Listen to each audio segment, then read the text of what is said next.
Okay, it's live. Are we live? It says we're Mine said live. that earlier. We're not too sure what's happening right now. Oh, I see us. All right, so we should pretend like we're actually live, is what you're saying? Yeah. All right, well, this is fun. I don't know what happened.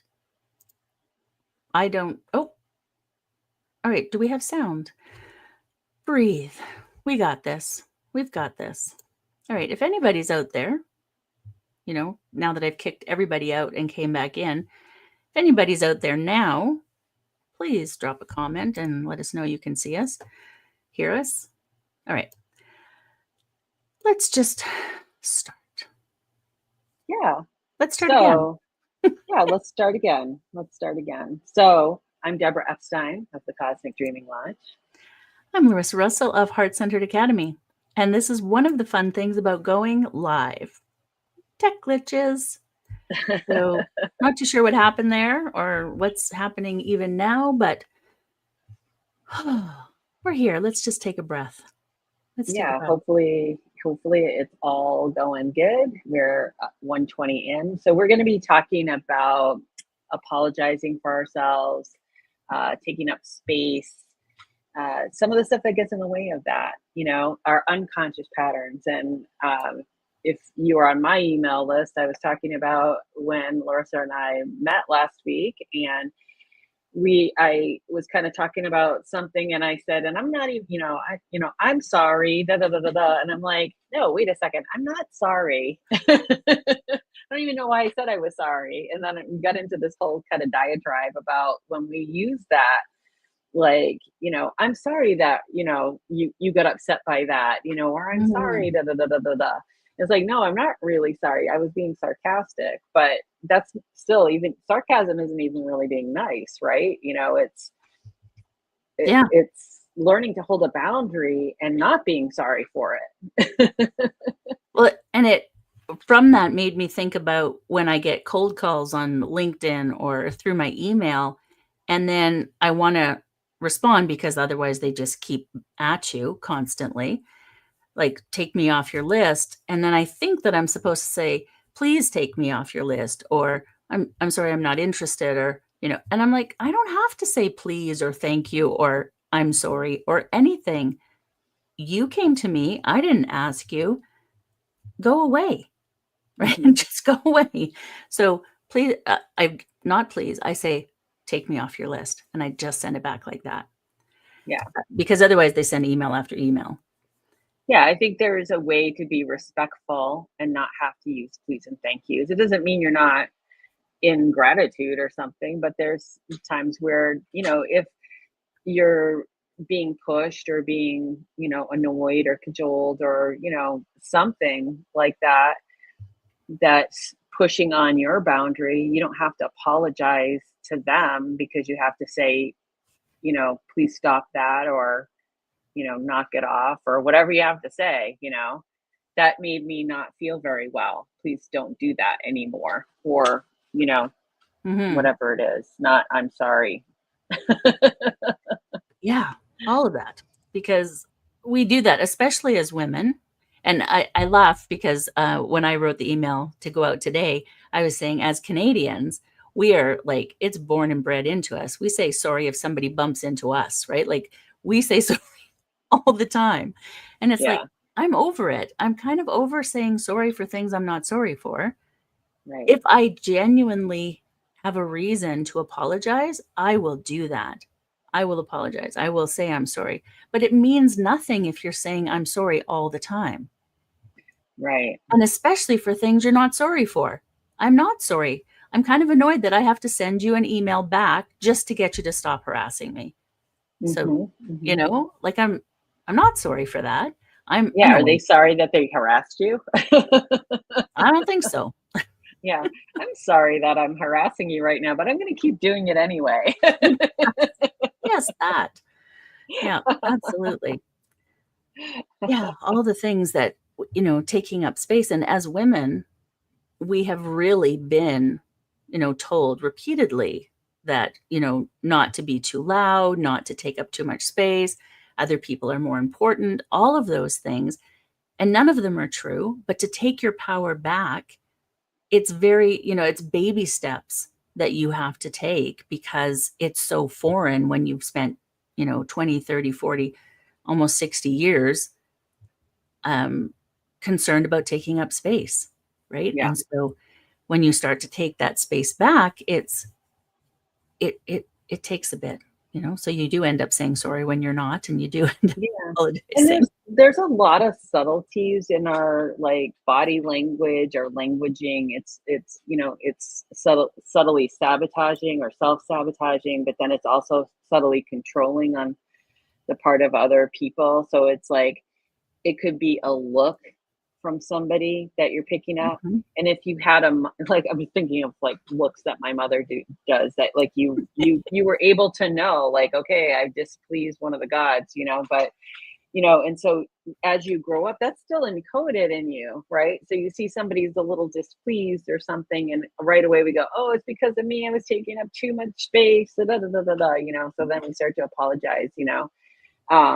It's interesting. Like I'm thinking about a few different people I've spoke to over the course of the week, and the kind of over explaining themselves too is like another way of apologizing without saying I'm sorry, right? It's telling me a story about something, but then wanting to not have me think something about them that they maybe think Mhm. about themselves or whatever, like I don't want this person to think this about this. And so before I can even say anything, I know this sounds weird, or I know this sounds awful, or I know, like, well, I don't think that. Like, to me, like, there's really nothing weird, but I've seen some stuff in my life, so I it's have like, a friend here, who here starts with I that every time, and she's like, "I know this is really weird, but," and I'm like, "Do you know who I am? This is not weird. Like, you should know by now that this is not weird." yeah, you're talking to one of the weirdest people in the world, so I got this, you don't have it's to like, worry about yeah, it. we Yeah. like making weird a good thing. I think we need more of that. We need more of our weirdness out there. That's part of the Yeah, problem, right? Is that we've yeah, been, indoctrinated into this proper behavior that we're supposed to have in our business, when we show up in public, however it is, when other people are around. And it's like, that doesn't fit. I've tried for hmm so long to fit in, and I don't. So I'm just going to be weird. And then if you like that weird, hang out with me. And if you don't like that weird, off you go. I'm good. yeah. Yeah, I have with people 80 who like billion hanging out with me. people on the planet, like you can't please everybody. And Yeah. imagine the gyrations we might have to go through if we were going to try, you Oh, know? yeah. I've gone through them all. So, yeah, Yeah. I absolutely know it. I absolutely Yeah. do.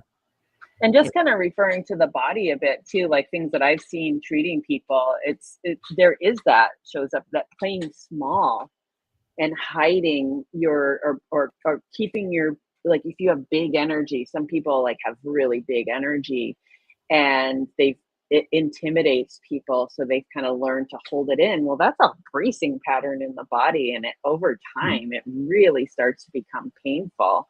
It's like the NASM, that tight bud, you know and you want to open up and you want to bloom, but then the fear of what other people are going to say about you. And I think it's horrible, so horrible that in a world that we are inherently unique in as individuals, like we came here to individuate and be different and be a different viewpoint, that we're trying so hard to make everybody be the same, and at the same Mhm. time it doesn't fit anybody, and we're all trying to break out of that. And it's like it's one of these that to me is weird. It's just such a weird thing.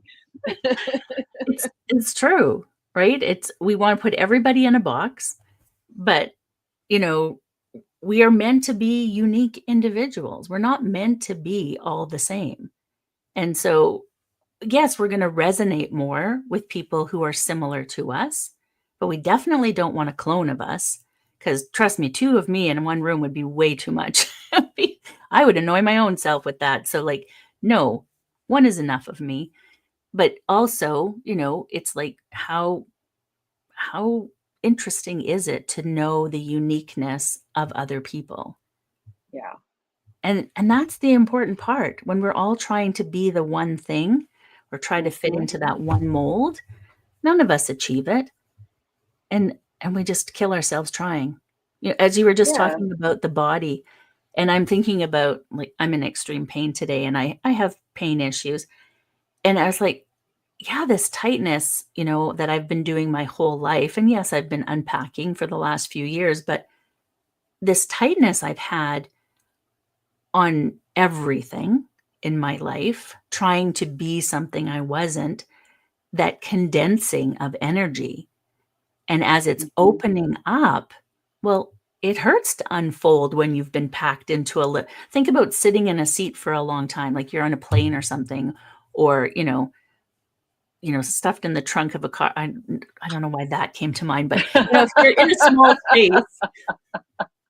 Well, how about sitting in a tight space with your legs crossed for a long period of time? Okay, there we go. That's a better one because, hopefully most people have not been kidnapped and had to experience being in a truck. You know, so when you've been in a tight space for a long time and you stretch out, everything hurts. And Mhm. and I really do think that's, a part of what I'm going through.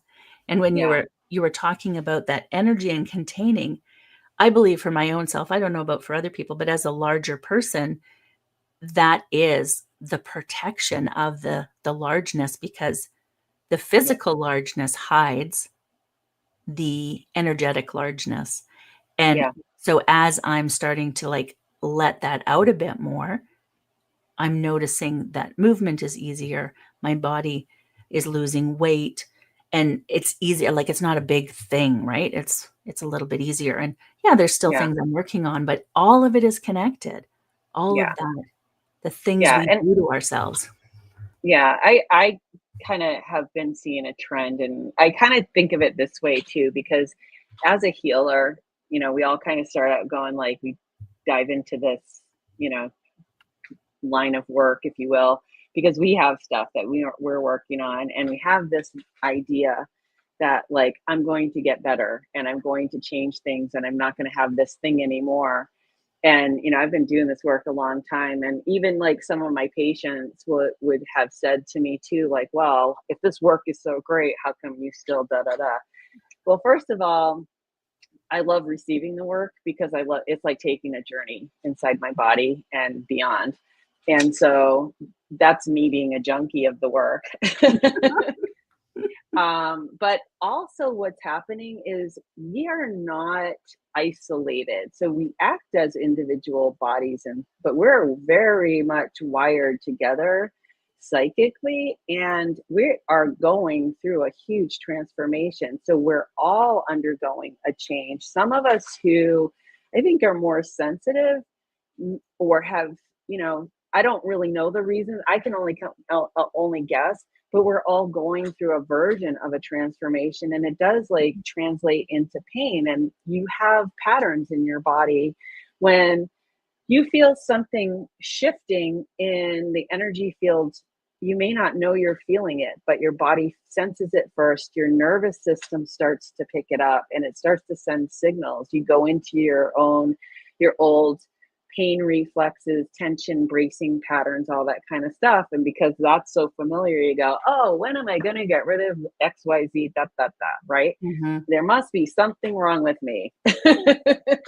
But we also have the thinker too, right? That also does that. And it's not a linear process because it could be anything.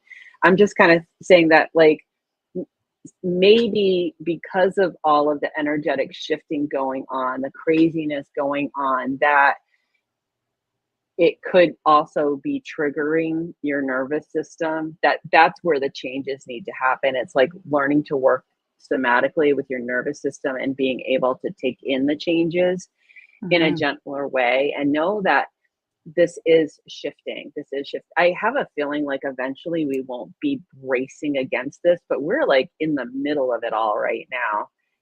I don't know if I will be living in the world when it finally does kind of transition over where we're not doing this anymore. I don't know how long it's going to take. Is that's the only reason why I say that. Like, you Well, and you may know. not be this version of you, I right? might come back when it's like all done, you know, like I want to enjoy the fruits of this labor.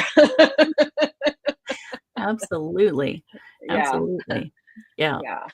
It's the work that we do, and I think that's a really good point that you made, and really ties into taking up space, is that there's an Yeah. expectation that we are supposed to be a certain way to be able to teach something or share something or be a healer, whatever it is that we have to be done, right? We have to be that Yeah. expert artist. We have to be all healed ourselves. Some of the therapists I've seen in my life have been so in need of therapy. So it's like I have an understanding because I believe that as well, right?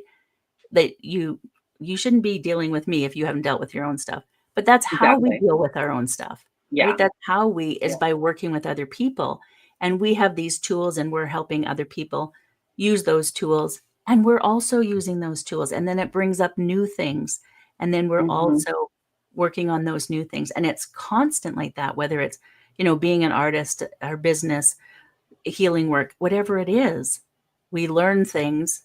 And then as we work with other people, we learn more about those things and it Yeah. and it keeps moving forward. And that's why that expectation that we're supposed to be at a certain place, right? We can't do these things unless we have reached a certain level is bullshit. It's absolute Yeah. bullshit. Yeah. And it is part of this and you know, I these extreme expectations that we have in our society and Hmm. why we put really unhealthy people on a pedestal because they look a certain way or they are perceived a certain way because they do X, Y, and Z. And then we're hugely disappointed when we find out that they're human, right? Yeah. Yeah. Yeah. And that's the media circus that we kind of live in, you know. Hmm. There's it's a unreal reality, you know. It's fantasy. But yeah, I think too, like kind of going back to healing, whatever work you choose to do, like I like to start thinking of things as like something expressing through you and Hmm. coming into a form of like your work, you know. And and an expression is an expression, you know. It's how does your creativity want to express through you? Does it want to express through you as healing work with another? Is is it going to be in, you know, doing YouTube videos? Is it's like, you know, it's like everything we do has an air of creativity. I don't think, you know, probably like working in a factory is not a healthy expression for a human being. And I think that mindset that, you know, through the industrial age, I think that's where a lot of this behavior set in us, Hmm. you know, like even to the point of like eating 3 meals a day and, you know, taking coffee breaks and all that kind of stuff. I mean, it's not a bad thing to do, but like that's kind of encoded into us, you know. You Yeah, have from this breakfast. need to have everything scheduled. Yeah, yeah. So Hmm. it's we've taken like this organic nature that we are and mechanized it, and then we also look at this beautiful organic expression of our soul called a body, and we've Hmm. mechanized that too. And so it's, you know, I had somebody ask me too about allopathic medicine and, you know, do I believe in it? And I said, I believe everything has a place. It's more of a yes and for me, but it's not the first thing I'm going to go to when I have pain in my body because I know there's so many other things involved when my body's expressing pain. You Hmm. know, it could be a story, you know, ruminating story in my head that my body's responding to. It could be, you know, a situation where I need to speak up for myself and I haven't done that yet. And so it's a pattern of behavior that gets enacted that starts a pain pattern in my body. You know, there's so much to it that there is no one linear answer to it. It's like we need to, you know, as human beings, we need to learn how to go in and have a relationship with our body and find out what is our body saying, and not like reading, you know, you can heal your life and looking in the back of the book and go, oh, foot pain, it means da da da. It's like that's a great place to start. It's not the place to end. You know, Hmm. it starts the conversation where you can start talking to like your big toe if that's what it is, you know. Yeah. It's find, have that conversation. It's a relationship that you form with your body. Yeah. That is such a good point. The you can heal your life. I think that's what's called. Yeah, I've yeah. often talked about that over the years about how it's a good, reference point, but everybody's body is different. You need to know what's going on in your own body. But we are taught not to pay attention to what's going on in our body, not to pay attention to emotions or what they feel like or where they show up. And so trying to uncover that and working with people to uncover, you know, what is that emotion? Where does it show up? What is it? It like, why is it there? Right? All of Hmm. those things, we're so tuned out of what's going on in our body that to start paying attention, it is super uncomfortable. And so it's difficult to come back into that, but it is so important because when we start to pay attention to what's going on in our body, we can actually shift the things that are happening, right? And we can Hmm. make changes. But if we're not going to pay attention, hence why we're so reliant on our medical system and the way it is now, is because we're totally checked out from what's going on in our body. And yeah, Hmm. it's a big problem. Yeah, it's at this it's like habitual, and we're not, we were never taught how to do this, and then there's that, the nervous system, and being empathetic. That I think that's a big one for us as healers and artists, visionary people. That kind of stuff is that we're feelers. We're feeling everything, and when you're growing up, you don't know what's yours and what's not yours. You don't have the brain development at that time. We don't. And there's no one there that's saying like, oh, no, no, honey, this is mommy's feelings, and you didn't cause it. And because we don't have any idea of that a little child is taking in, your bad mood as like it's not about them. They Mhm. think it is about them. And if I Mhm. wasn't here, then they wouldn't be sad. And like we start telling stories like that. And then we learn also too, if you grew up in a trauma family and you're very empathetic, you start to use your empathy as a way of protecting, and then you start kind of invading others because you're trying to like feel things happening before they happen, and because you're trying to protect yourself, your alarm bells are always ringing. Mhm. And that's exhausting to be feeling that. And that's where I've always said that I feel like my empathy is a gift, but I learned how to use it. It can be like a huge downfall if you don't learn how to use it. It can be draining. It can affect your health, and your well-being, because it's not so much of like that person has bad energy. It's that you're matching their energy Mhm. because you're feeling it, you're resonating and vibrating so at it, so that you can either be responsible for it, because there's codependency in that too. And then you learn to shut them down, right? That's lovely. That's how I did it, right? I learned Mhm. I learned how to like manage everybody else's. Oh, don't be mad, da da da da da. Mhm. So I don't have to feel it. But I didn't get that till I started like really understanding what empathy was, what codependency was, you know, when I got that book, Codependent No More, and it said something about being controlling, I was like, everybody's controlling me. Like, what is, like, this can't be the right book for me. Till I read the book. And then I went, oh, I see how this works. I am controlling people because I'm trying to keep myself safe. Right. Mhm. Yeah, Yeah. because those are the behaviors that we've learned. We've Yeah. learned those because we're only allowed to behave in certain ways. We have to show up a certain way, and we perpetuate that. And it's different for men and women, and it's different in different family. Like, it's not a one size fits all, but there is definite patterns for men and women that are Yeah. different. Yes. Yeah. But Yeah. it's We're going to be, wired. We're wired differently for sure. Yeah. we definitely are. And Yeah. as a whole, women have less value in our society. And Yeah. so we've taken on that role of making sure everybody else is taken care of. Everybody else has their needs met. Everybody else gets the best of us and nothing left for us. right? We Yeah. don't speak up. This is why so many women end up being attacked and killed, because we don't speak up. We don't, we don't want to be rude. We don't want to make a Yeah. scene. No one's going to believe us anyway. I mean, that's been proven over and over and over Oh, again. yeah. Yeah. Yeah. Like, Yeah. so we're taught over and over and over again, don't take up space. Don't be too much. Just be there, be quiet, and do what you're told. Yeah. And enough is enough. Yeah. I'm too old for this shit. And the Yeah. times have changed. The Times times are have changing. changed.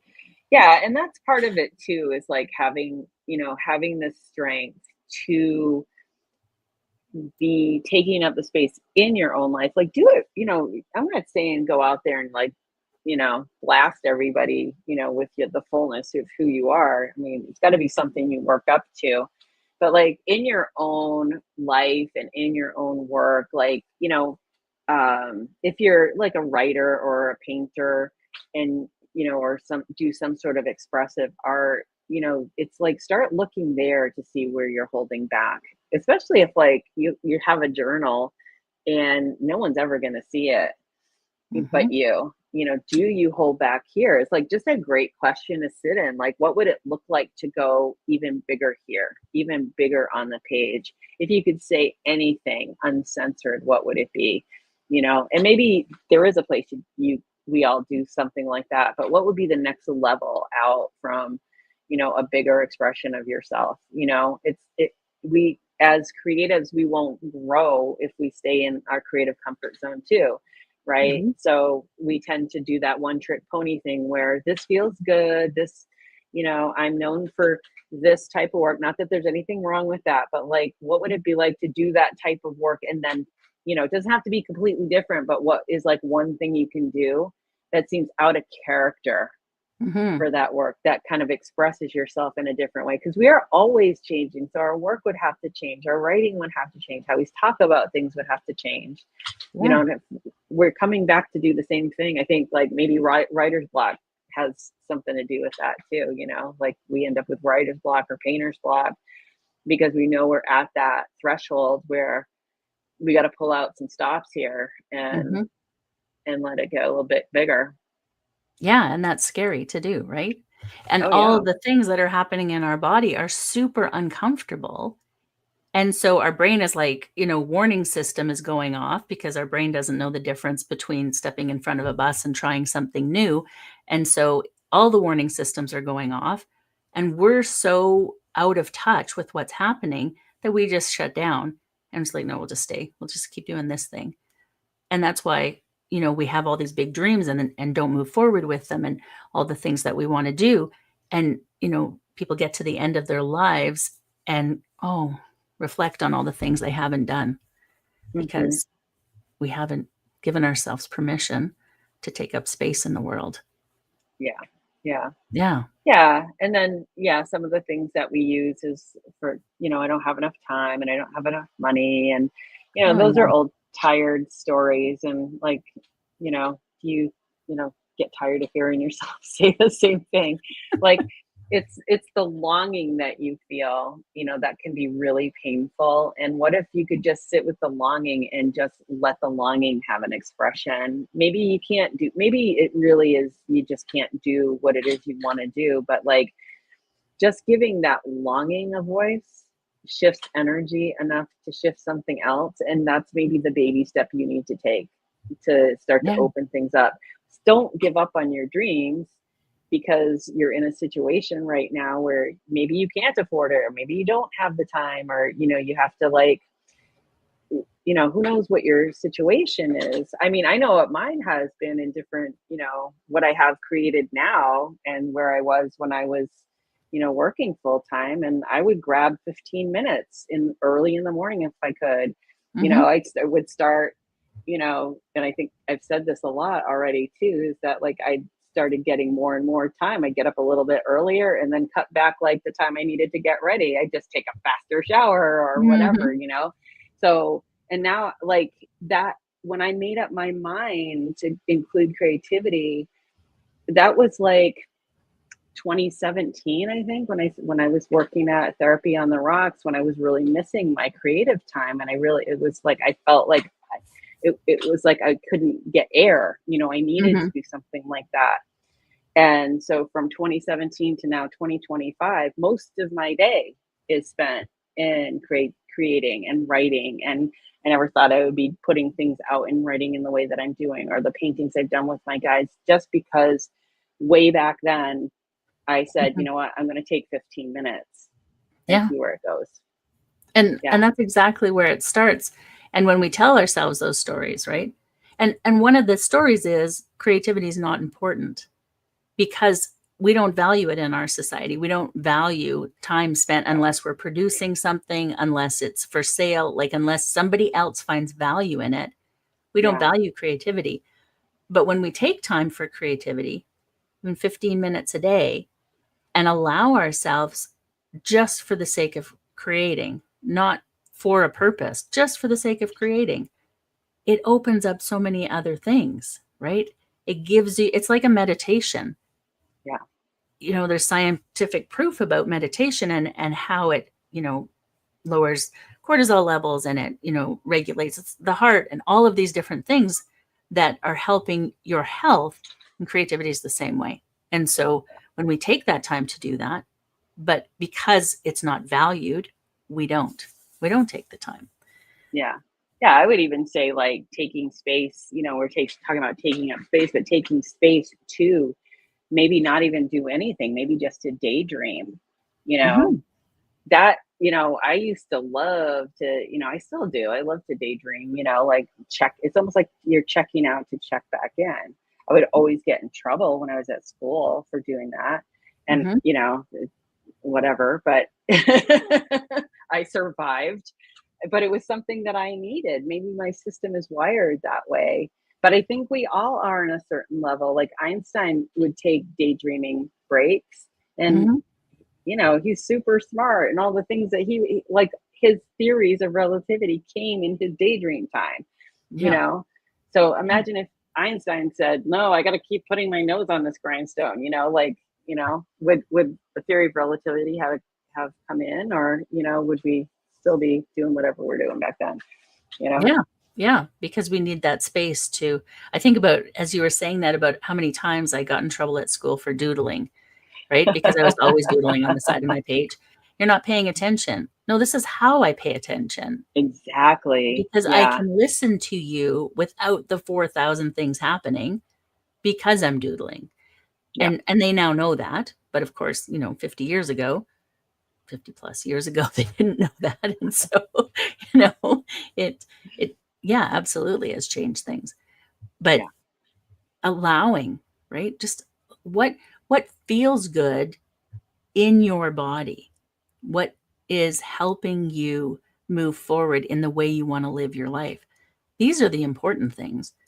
But we pay so much attention to what other people think, what other people want, what other people find value in, instead of what helps us, what feeds our soul. And if we Mhm. all, without harm to others, because I would hope bad things are, feeding your soul. But if that's your soul, but if we all were feeding our soul in the best possible way, the majority of us, that is in service to others, Mhm. and then looking after ourselves as a part of that, because we can't be in service to others without looking after ourselves. Yeah, absolutely. Yeah, there's a sacred reciprocity to that too, and you're part of that equation. It's not all give, give, give, give, give. There's times when we need to receive, and we're in charge of those times we get to receive instead of waiting for someone to come along and say, you know what, it's your turn to receive. We get to be the people who say that, we know our own. That's having a boundary, right? That's Mhm. knowing yourself to know, like, hey, I need to take a break right now. It's time for me to receive, because I'm a giver, and that's a habit, that also gets to be broken, and it's going to feel weird. And it's like, you got to go back again to like how it feels in your system, because Mhm. it is going to react to it, and then you don't want to give it the story that, like, see, I shouldn't have given myself time because now that old pain pattern just kicked into gear again because I was relaxing.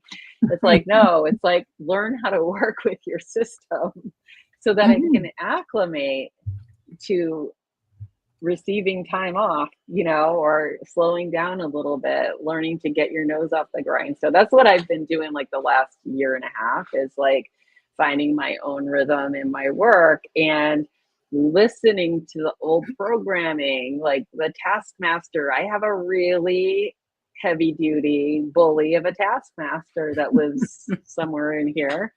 And it's first I had to befriend her and not fight with her and hear when she comes up, hear what she has to say, and learn to work with her to onboard, because she does have a light side too, but it doesn't have to be all the time. That's exhausting. Yeah. But when you've spent so many years doing it, right? Yeah. It's hard. And as much as I've given up, it wasn't actually until last month. And you'd think, well, no, it has come up before, but it really hit home last month when I took a week off. And then my plans, I ended up not going away. And I was totally discombobulated and everything was off. I felt like I was supposed to be working, but yet I couldn't get myself to do it. So then I was arguing with and that was just such an enlightening time as I saw myself doing it, as I saw myself, harassing myself, beating up myself. And it was like, okay, I recognize what's going on here.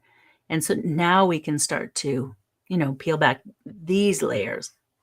Excuse me, because there's always layers, right? Yes, it's something Always. I've visited before, but this is at a different level now. And so, yeah. And that's, I think, goes back to like what I was saying earlier about like the energy all around. Consciousness is shifting, right?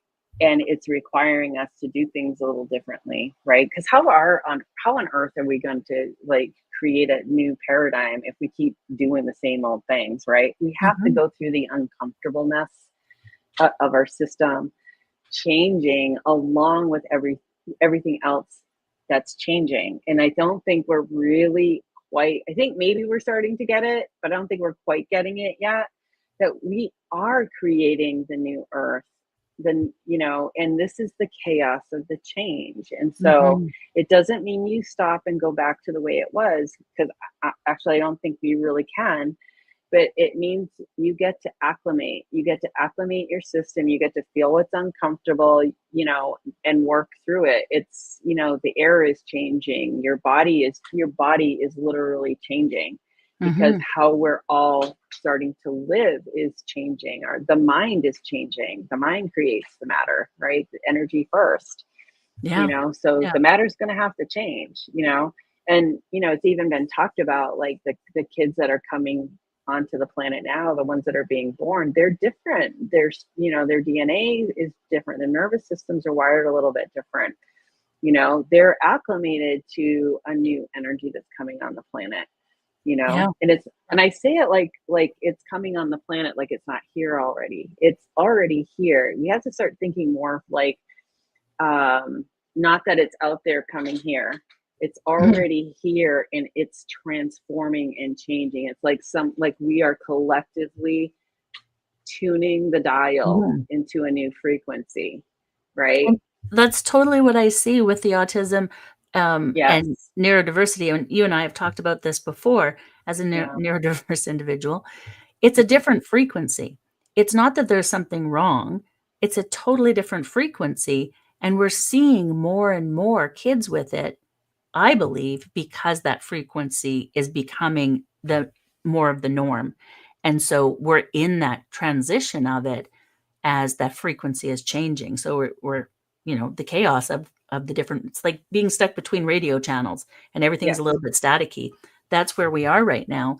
And we need to move towards, the new frequency, or we're going to stay in that chaos. And so it's moving forward with or without our consent. It's so funny. As we're talking about this, I think I got like a little download. My head went like, whoa. It's like, oh yeah, neurodiversity. Like we need diversity. We need diversity in thinking. We need diversity in wiring. Like nature is very diverse. And in order to survive, we're going to have to do that. So what if we started calling it like well, there is neuroplasticity, but it's in that neighborhood, that we become more like neuro flexible. We can flex into, we can't keep in this linear thinking because it's not how nature is. And Mhm. so neuro start celebrating neurodiversity, but not in the egoic way, like, now all of a sudden, Yay, I've got this. yeah, there's t-shirts, buttons, bumper stickers, whatever. Well, there is, but yes, Yeah. it's just trying to make it acceptable. Right. Honk if you're neurodiverse. All my friends would Yeah, honk. but I wish, I think that's part of the problem with the current paradigm is like when something's different, we got to give it a freaking label. And then we give it a label, we make it wrong. And then there's a stigma. And it's like the person that has this diversity, instead of looking at it as a gift that's enhancing something about them, you're made to feel bad about it and hide it and because you're trying to squeeze into something that doesn't fit, Yeah, and it doesn't fit most of us, yeah. and it's we got to stop doing that stuff. It's ridiculous. It's very true. Yeah. The again, going back to the uniqueness of the individuals is what is moving us forward, right? Is the changes. And as we're seeing these frequency changes that within people, the energy shift, so we want to be more accepting, but we're taught that, things are supposed to be a certain way. And I don't think like other people. I often don't behave like other people now because I've been peeling off the layers. I tried really hard to, well, I never could think the same way, but I tried really hard to behave the same way and I Hmm. couldn't. And it was really difficult. And, Yeah. when I was younger, I did a lot of acting out. I was constantly in trouble. I moved out of the house at 14, couch surfed, was always in trouble with authority because I never fit the mold. Got kicked out of high school in grade 10, grade 11, and grade 12. Didn't get my high school diploma until I was 32. Managed to make it through most of university, hit and miss courses here and there. And then when I actually was able to accept who I was and how I worked in this world, right, without trying to fit into it, it's amazing how you can excel when Yeah. you stop trying to like bash your head against a wall.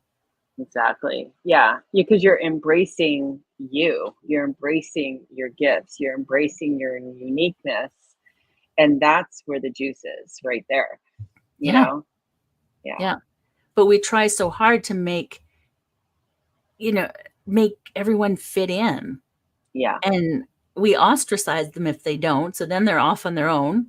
And, for some of us, that's a good thing. But for most people, it's not. Yeah. We need people instead of just letting people be who they are and Right. letting them move through. And the school system, my wife is a teacher, and it's really difficult to Hmm. have 30, 40 kids in a classroom, all with different needs. I get that. It's not the kids that are broken, it's the system that's broken.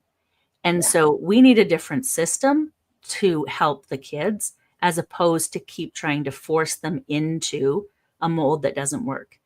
It doesn't really work for anyone, but if you're neurodiverse or have other needs due to trauma or whatever else, it really doesn't work. Yeah. But that system is set up to keep us all in a row, right? So we go to school and we behave a certain way so that we can go to our cubicle and we can behave a certain way. And the system just perpetuates it. And we need to break that system. It is breaking. I mean, it's falling apart. So Yeah. it's doing that, but we need to intentionally break it so that we can fix it. Yeah. Yeah. Yeah. You're making me think of something I was listening to today. I'm actually listening to this book, and quite a few years old. It's called The Star Seed Transmissions Mm-hmm. by Ken Carey, who Mm-hmm. wrote The Return of the Bird Tribe. And it's really interesting because in it is like a channeled kind of book, and he's talking about even everything serves the Christ consciousness coming onto the planet, or evolving into the Christ consciousness. Some of us are on board with it, because we've been doing the work, and we're giving up the things in our lives that, like playing small for one, that Mm-hmm. isn't a congruent behavior when you're embodying a Christ consciousness, because you're having to shift everything. But even the things we call evil are in service to the consciousness shifting, because they're helping to break the system down. So Mm-hmm. it's like really starting to look at the the things that we call that's right, that's wrong, that's good, that's bad, and coming from a more holistic, in service to an all, you Yeah. know, in Yeah. service to a wholeness. It's our judgment of those things that it's really like it keeps us small. It keeps us stuck when we're judging it. And so it's really like, and I'm the first one to say, like, I have a huge like judge about certain things. And I've been working with the judge archetype within me, and seeing that like it can go into shadow, and Mm-hmm. it can be part of the light. And when it's in shadow, it has value for me because I'm learning something. It's you have to be active with it, right? Mm-hmm. And when it's in the light, it's teaching me something too. So it has value in both light and shadow. And that's the divisions within ourselves, the Mm-hmm. right and wrong within ourselves that we're healing too. Because it does start in here. However we are in here is how it's going to shift how we express collectively, and that's how we shift the collective expression. And that's why we're in what we're in, because there's a lot of us doing this Mm-hmm. sort of work, Yeah. and how can I do it more? How can I do it better? How can I, like, yes, we're invested in like where we're stuck, where our pain is, and though in those, and how we want to change our life and make our life better. But in doing that, that's how we're shifting on a bigger scale. So Yeah. taking up space for yourself, stop apologizing and taking up space for yourself. You're actually giving permission for all of us to do it. You're being a model of that. I was going Yeah. to say the Marianne Williamson poem started playing in my head, but yeah. That is exactly it. When we play small, we are telling other people to play small, Mhm. right? And so for us to take up space is giving permission for others to take up space. And when I say others, I specifically mean women, because I work with women, and Yeah. I this imbalance that we have in our world, but it's more the feminine energy, Yes. really, because Yeah. there's Heard. Yeah.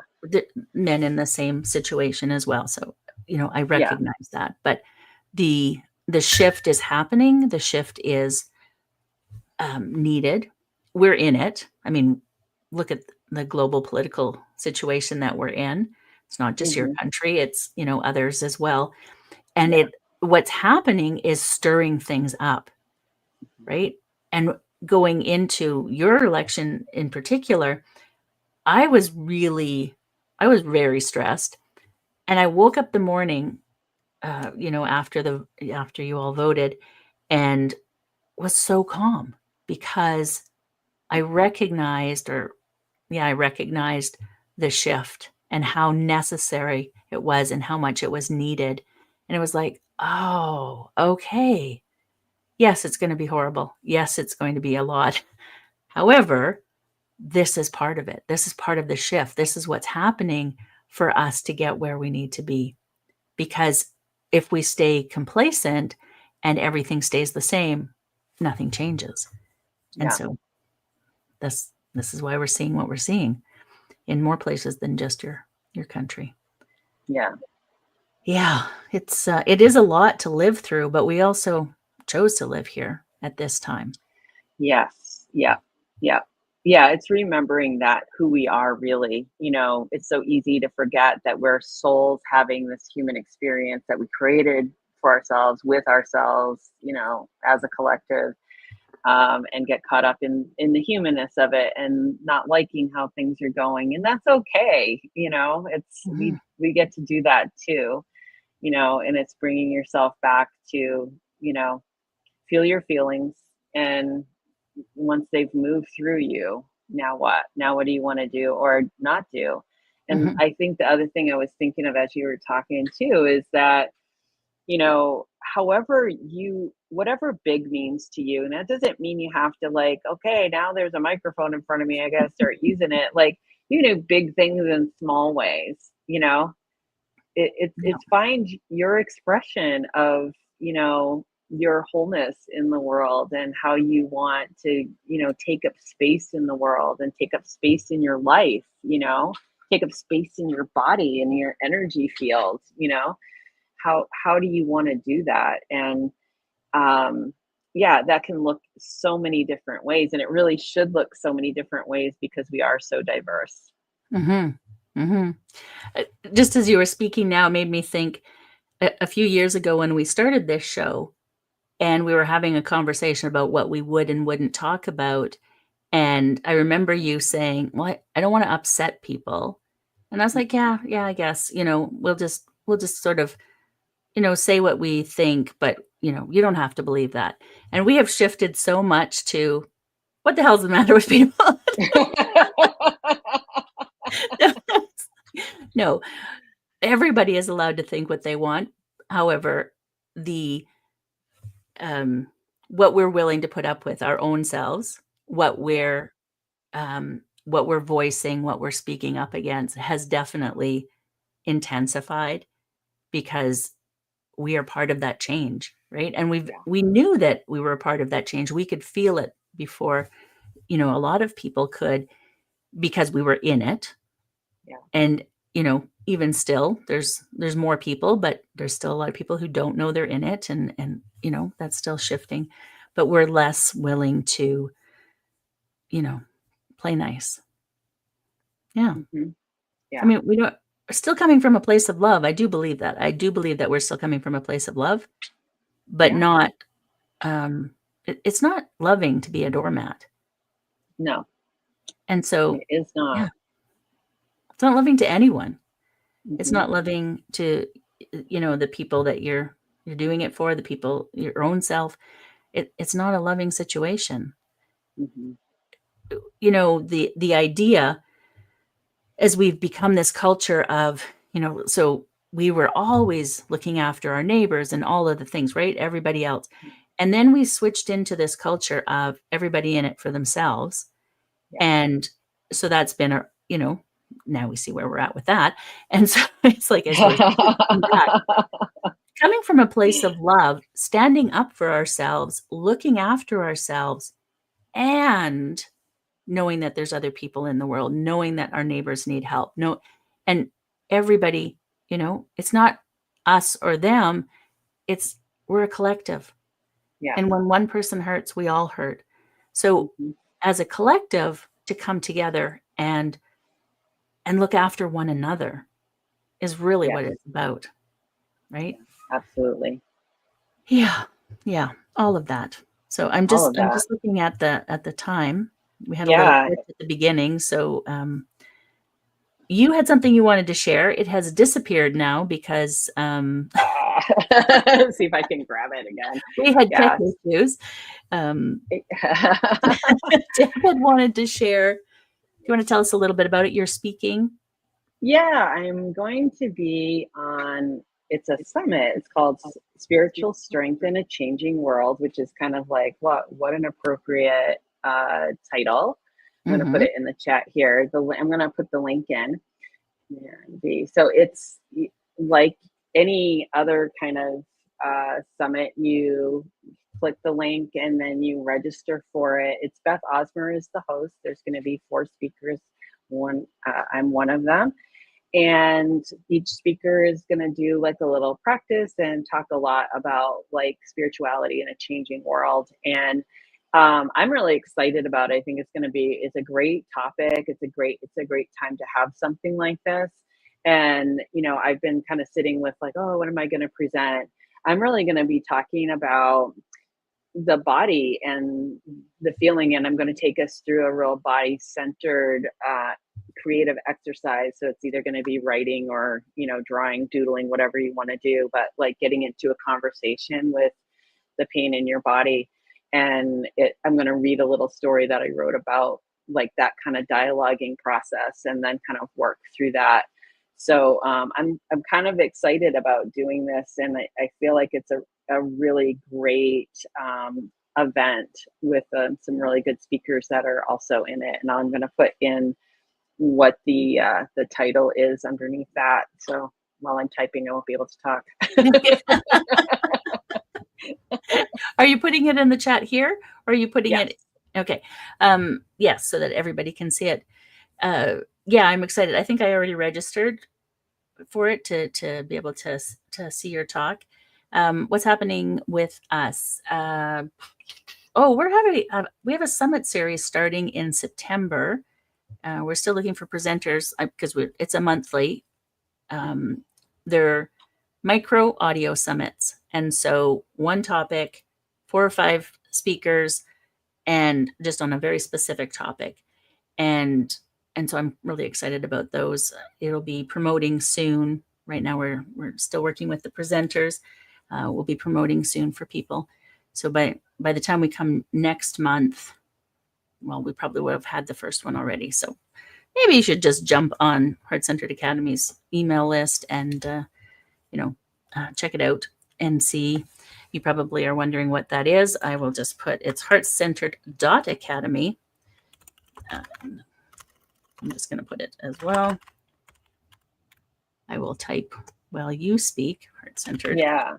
So I think also too, in our show notes, when you go onto YouTube and watch the replay, there's a way for you to hop on there too, but like you can grab it in the chat as well, from the chat as well, and link over to it and hop on. Yeah. Her email list. Yeah, that sounds like a really cool way of presenting something more creative than the straight up like 21 speaker summit. I've done those. Format. I've done those ones. I did them for years, and they're exhausting. They're exhausting to watch. They're exhausting to be a part of. All of those things, and I wanted to collaborating. That's like a core value of mine, and so being able to collaborate, but in a way that is like pointed and helpful right now about the one thing you're having trouble with kind of thing. So yeah, I'm excited about them. I'm just moving the link over so that it's in the chat as well. And then we'll make sure that it is in the show notes as well, below in the description. Any final thoughts before we go, Deb? No, I don't really have any final thoughts. I think that like this was such a great conversation. I wasn't sure where it was all going to go, and never know with us. Yeah, you never know. But I feel like where we're talking, how it's so interrelated to like that diminished sense of self, and having to apologize for yourself, and how it's really kind of in lockstep with a lot of different things going on, and things that need to open and things that need to change.